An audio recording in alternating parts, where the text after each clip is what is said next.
Welcome to episode 109. And in this episode, I'm going to dive into the HR risks that come when you're scaling a team, especially when people and compliance processes haven't quite caught up with your business growth. Now, I know that risk can sound a bit dry, but stick with me because understanding just a few key things now can save you a whole lot of problems later. So let's get into how can we avoid the most common HR pitfalls? How do we simplify compliance? And then how do you look at keeping your business protected as you grow? So starting with the basics, why does risk increase as a business grows? And when you're in a small team, things are usually pretty informal. You can have a quick chat, that's your process. But once you start onboarding more people, you start to bring in a lot of more different personalities. You start to get lots of different experiences and ideas and opinions. People start expanding into new positions. And just purely by just having more people, things get complex because you can't necessarily just walk over and go and have a chat to everyone in your business once you particularly get past that sort of 12 to 15 employee mark. And so if we don't have the right structures in place, that's where the cracks start to show.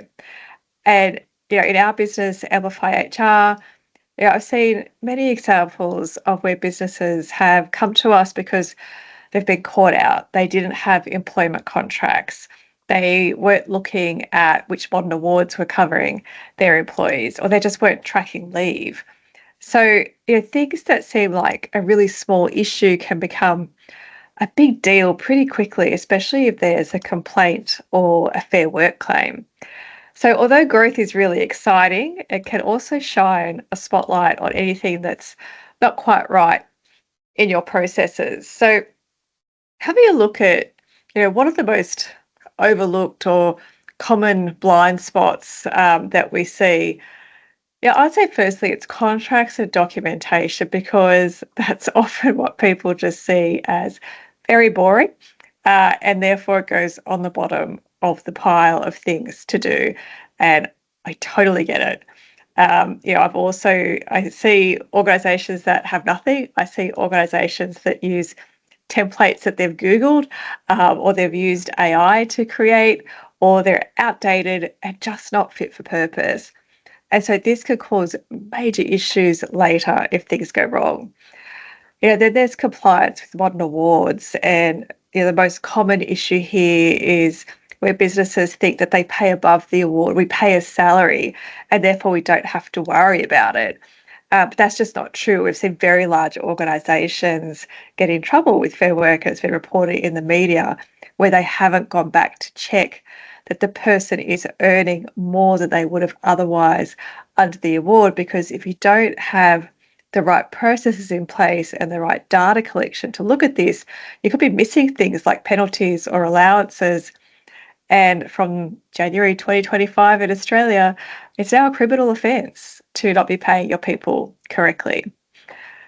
Another one is lack of clear expectations. So when people aren't clear on what's expected, performance issues can crop up. And these are really hard to address if you don't have the right processes and documentation.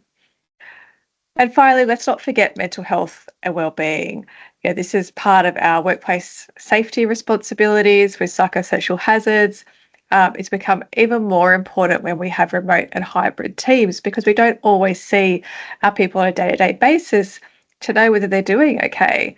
So you don't need to have a huge wellbeing program, but you do need to show that you have thought about psychological safety and that you're complying with any of the codes of practice or regulations that are applicable to your business. Okay, so you might be thinking, I get it. I know it's important. I just don't know where to start. And I understand that. But managing compliance doesn't need to be complicated. It's just putting in simple systems that can grow with you. So it's like laying the foundation of the house, and you can't have a great workplace culture if you don't have your compliance right. So you've always got to start with compliance and then you build on that to create a workplace that engages and inspires. So where to start? Have solid employment contracts, have an onboarding checklist, and have an employee handbook that reflects how your business runs. So I'm not talking about a 100-page corporate document that no one reads. There are really great tools out there that you can track leave, that you can store documents.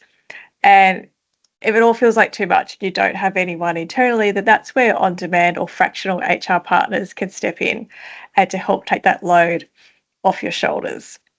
So, what are the few things that you can do straight away? Firstly, put in your calendar over the next 30 days just to do a quick HR audit. Have a look. Do you have contracts for all of your employees? Are they up to date? Do you know which modern award applies to your employees? Check your policies. When was the last time they were reviewed? Pick one thing that you can improve. Maybe it's updating your onboarding checklist. Maybe it's checking those award rates. And just make a plan to get things done. Depending on what you find, it might be one thing a week that needs to be done.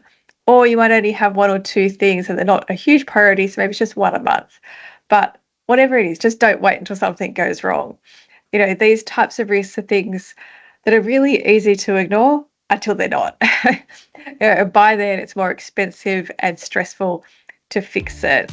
So, people can be your biggest asset, but they could also be the biggest risk if the basics aren't right. So the sooner you get those foundations in place, then the smoother your growth journey will be.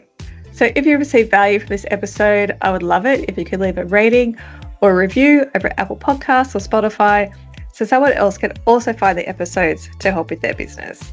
Episodes released on Monday, so click the subscribe button and you'll be notified of when that's available.